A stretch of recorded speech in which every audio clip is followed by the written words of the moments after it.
Huyu mpuuzi Rakesh ataniharibia mipango yangu. Kwanza inabidi nikamilishe mpango wangu wa kumfanya Parvati anywe kinywaji. Siwezi kufaili leo.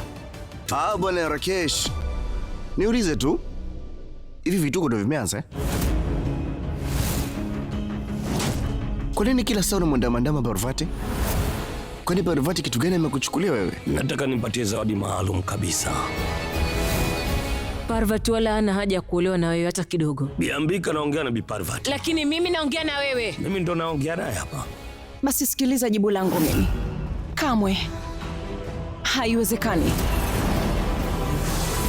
Hakuna mtu anayeniweza. Kuanzia jina, pesa, heshima. Ukoona jinsi kila mtu alivyotaka kupiga picha pamoja na mimi.